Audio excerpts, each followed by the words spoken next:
So that was my reel, and I hope you liked it. I honestly don't think there's ever been a better time in history to make your reel or update a pre-existing one. So today in this video, we're gonna cover what your reel is and what it should be. And then we're gonna talk about once you finish your reel, what to do with it next. And then at the end, we just have a couple little quick tips for you to hopefully ease the process of your reel. So what should your reel be? Your reel should be concise, reflect who you are as a creator, and represent what you want to be shooting. So your reel should only really be about 45 seconds to 2 minutes long. And some things that I learned looking back on my first 2 reels that I made was that they were just way too long. Think of your reel as like a first impression pitch to someone who's going to be hiring you. And usually people who are going to be hiring you are very busy people, and they don't have time to be watching 5-minute videos that just continue to drag on and on. So what you want to do is get rid of all of that fluff that is in your reel and only include the very best shots. I totally understand that you fall in love with shots. My first 2 reels were so long because I was so emotionally attached to certain shots.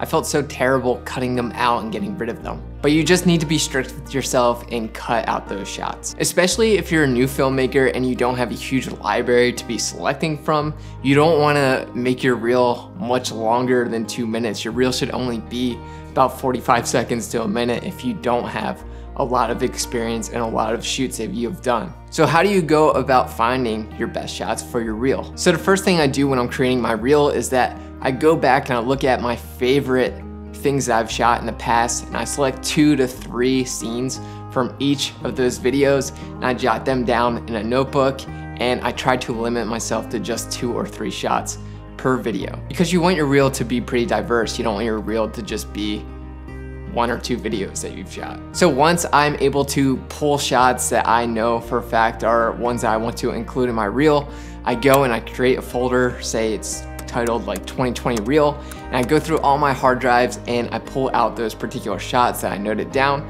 I put all of them into that one single folder. I used to just import all of the media from a single project into Adobe Premiere, and it was just so stressful and chaotic.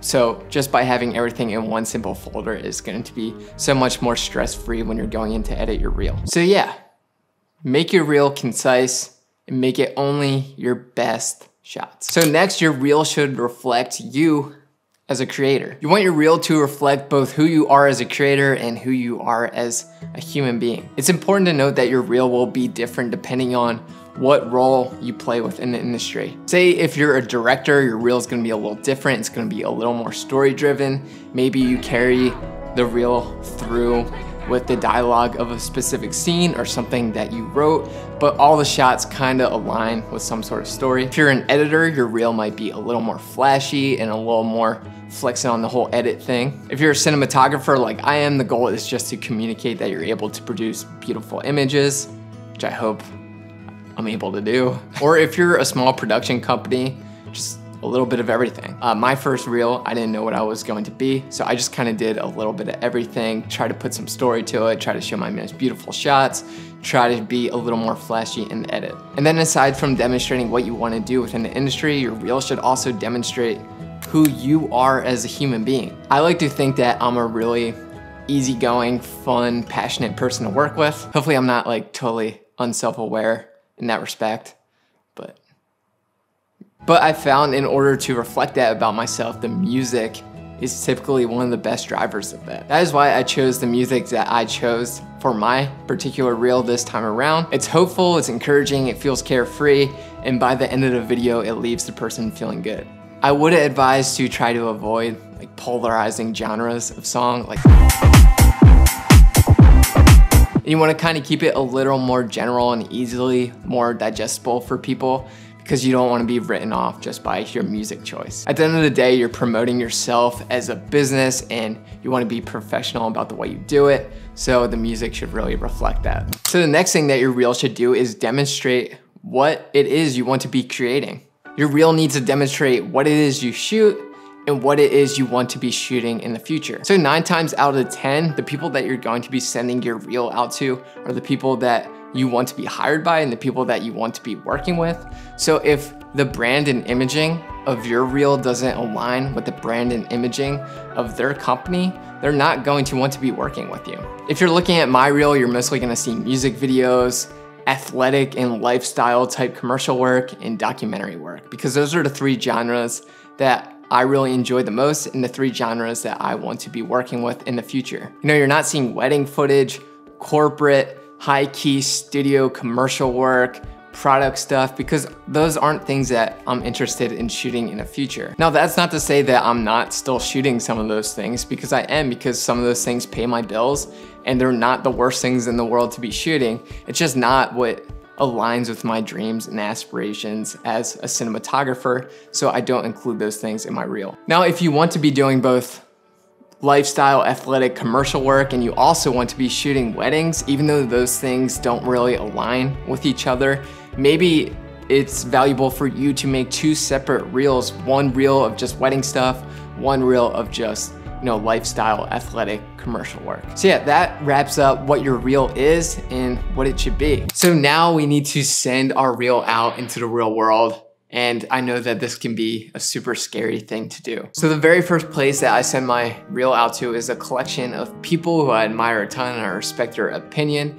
And I send to them, ask for their honest opinions on what I should be cutting out. And if those people tell me to cut out a specific scene in my reel, I go ahead and cut it out because I respect their opinion and I know that they're probably right. Now, the next place that I put my reel is right on my website, and it's usually the first piece of work that you're going to see when you go onto my website. And that's for people who are just trying to get in and out and check out my work at a glance. You're able to click it right away, see my reel, and get out. And the next place that I post my reel is through social media, which is the scariest, but it's for people who you've already made connections with, are able to see your reel, and it's a reminder to everyone that you're still crushing it, still creating, still making really good art. And the last thing I do is email it to new potential production companies or directors that I'd possibly be working with. I usually send over the email with a brief little introduction of myself and then a link to where my reel is on my website. So if they watch my reel and they want to keep looking at my work, they're already on my website and they can look at the rest of my work right there. In my experience, sending out these emails had led to meetings with companies that I have been working with now for over a couple of years now. It's really just kind of like a resume that whenever you see a new company that you're interested in working with, a new client you're interested in working with, you shoot them an email with your reel and they check it out. If they like it, you work with them. If they don't like it, then you don't work with them. And that's pretty much what the extent of your reel does. Now, just to finish things off, like promised, I have some just like quick, fast tips about creating reels. And these are all things that I learned from feedback of people viewing my reels. And it's all stuff that you should probably take into consideration when diving into your reel. When was the last time you watched like a movie or well done commercial and there was like funky transitions in there? Stay away from those flashy like YouTube style transitions, because outside of YouTube, like no one ever uses them and they just kind of like feel like you're trying to hide something or cover up an insecurity in your work. The next thing is color grade your work. Color grading is a great way to make even poorly lit shots look pretty decent. And if you're not good at color grading, either learn it or possibly hire someone to color grade it for you who is good at color grading. But if this is your first reel, don't worry, don't panic. Don't feel like you need to invest in a colorist if you're just starting out. Next thing is add bits of sound design. Sound has always been a great way to enhance your visuals, so it doesn't hurt to just add a little bit of sound design to your piece. And don't go totally overboard. Next thing is avoid using drone footage, especially if you're a cinematographer, because if you're getting hired as a cinematographer on sets, chances are they're not gonna ask you to fly drones. So adding drone shots within your reel is usually just a waste of real estate on that short amount of time that you have to prove yourself. But obviously, if you're a small production company or you find that drone footage gets you a lot of work, be sure to still add it. It's not a big deal. Last tip, I'm just gonna repeat it. Best shots only. So many people have emailed me in the past couple months, sending me their reels and asking me to look it over. So often you're seeing blown out highlights, you're seeing shots that are out of focus, and it's okay, like everyone has shots that they mess up, but don't include it in your reel. And if you don't have enough shots that are in focus are properly exposed, then you're not ready to create a reel, and you need to continue to go out and shoot and create stuff until you have enough for at least a 45-second piece of your best work. So yeah, if you're bored and you don't have much to work on right now, go ahead and dive into your reel, and hopefully the tips in this video eases the process a little bit for you. So thanks for watching. Good luck with the reels, and I love you a lot.